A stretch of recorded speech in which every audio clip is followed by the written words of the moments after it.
going to start sending letters out to various countries starting tomorrow. We'll probably have 10 or 12 go out tomorrow. And over the next few days, I think by the 9th, they'll be fully covered.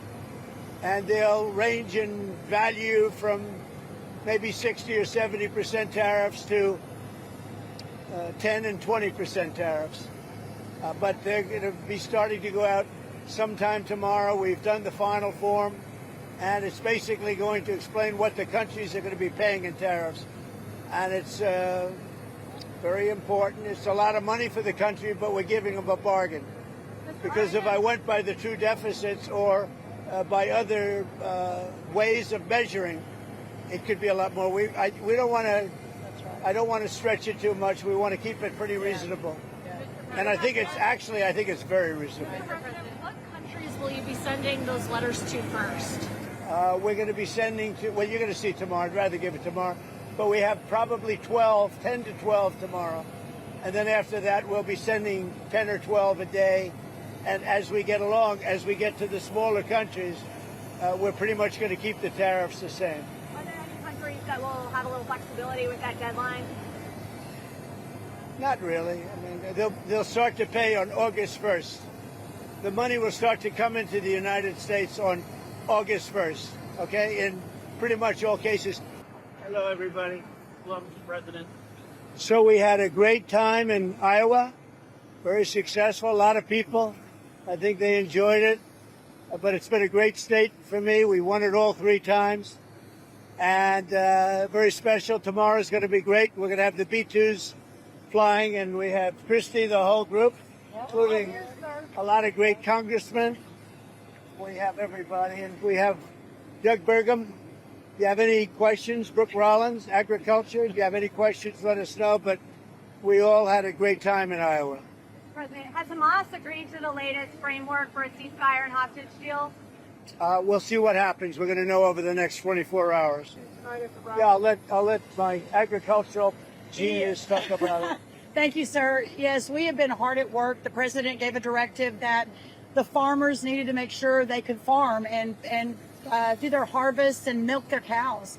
So Stephen Miller, myself, the top team in the White House has been working on, including Secretary Noem, including Secretary Chavez-Duremer, on the H-2A streamline, the current visa system that allows seasonal workers in. So we are hard at work. We've already made some changes. We're going to make it cheaper, more efficient, and more effective for those farmers. We will have a 100% legal workforce very, very soon, thanks to President Trump's leadership. Mr. President? Good answer, right? Mr. President, Yes. We're 10 days away from the anniversary of your assassination attempt. Do you know any more now about the assassination attempt than you knew then? Well, the FBI was in the other day with a lot of people, including the Attorney General, who's doing a great job, Pam Bondi. And I'm very satisfied. They gave me a complete presentation. I was very satisfied. There's a report that you held a secret meeting today with a Saudi official. Are you any closer on expanding the Abraham Accords? Any news from that? Yeah, we are. It's one of the things we talked about, the Abraham Accords. Now that Iran has been taken out in terms of a nuclear threat, and they have been completely taken out, at least for a very long time, I think a lot of people are going to be joining the Abraham Accords. We have 4 great countries already, but we're going to have a lot of people, I think, joining the Abraham Accords. Yeah. Some polls have shown the big, beautiful bill to not be very popular. I'm wondering, how confident are you in being able to sell it to the American people? Yeah, I think it's very popular. It does many things, but one of them is the biggest tax cuts in our country's history. And that alone makes it very popular. The only poll that was done was a Democrat poll, and they'll ask 2 of the little bit controversial things, but good things for the country. The tax cuts alone. So it's the largest tax cut in the history of our country, and that alone makes it very, very popular. Mr. President, can you talk a little bit about your expectations for the celebration next year? Obviously, a bit of a preview tonight. You talked about the Patriot Games. You highlighted a possible UFC title fight at the White House.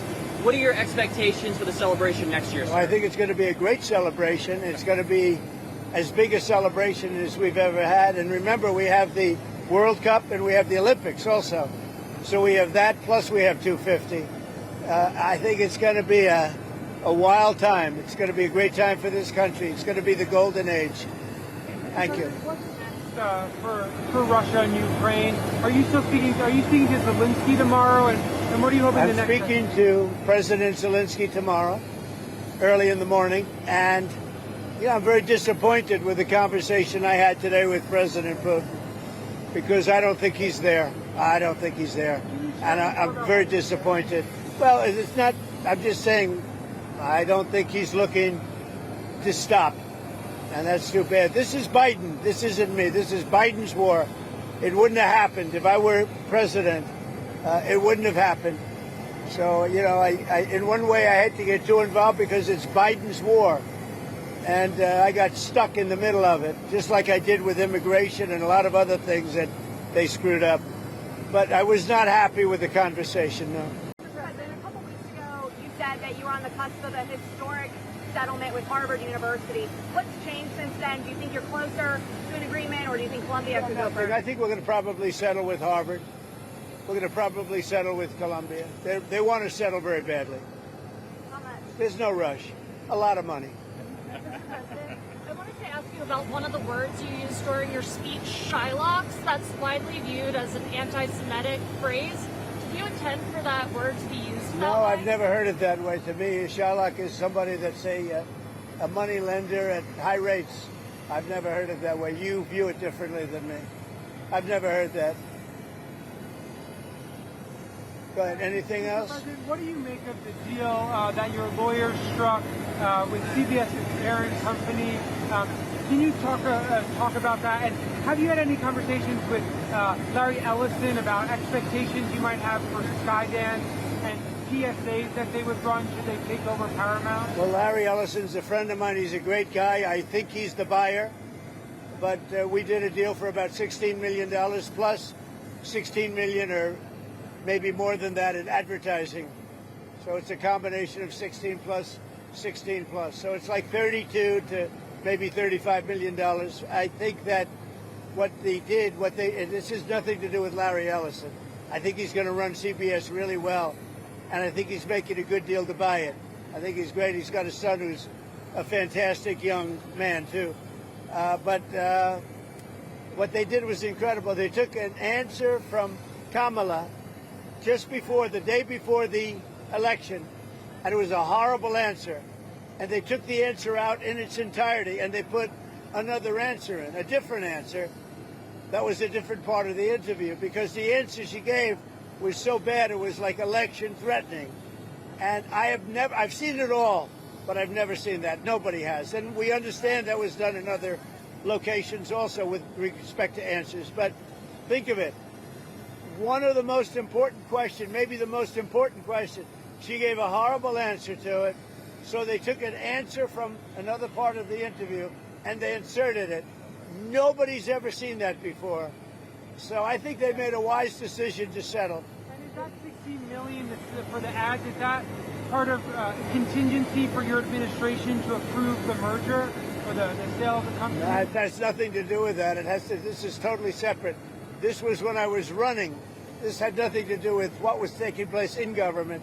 This is when I was running. This was essentially the night before the election. And they did this, and we thought it was despicable, actually.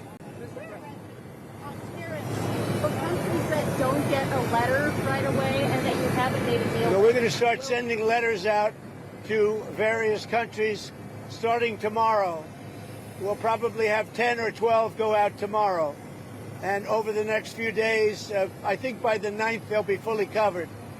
And they'll range in value from maybe 60 or 70% tariffs to 10 and 20% tariffs.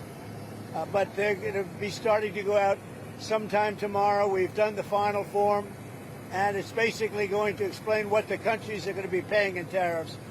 And it's very important. It's a lot of money for the country, but we're giving them a bargain. Because if I went by the true deficits or by other ways of measuring, it could be a lot more. We don't want to. I don't want to stretch it too much. We want to keep it pretty reasonable. And I think it's very reasonable. What countries will you be be sending those letters to first? We're going to be sending to, well, you're going to see tomorrow. I'd rather give it tomorrow. But we have probably 10 to 12 tomorrow. And then after that, we'll be sending 10 or 12 a day. And as we get along, as we get to the smaller countries, we're pretty much going to keep the tariffs the same. Are there any countries that will have a little flexibility with that deadline? Not really. I mean, they'll start to pay on August 1st. The money will start to come into the United States on August 1st, okay, in pretty much all cases. Thank you very much, everybody. Thank you. Thank you very much. Always impressive.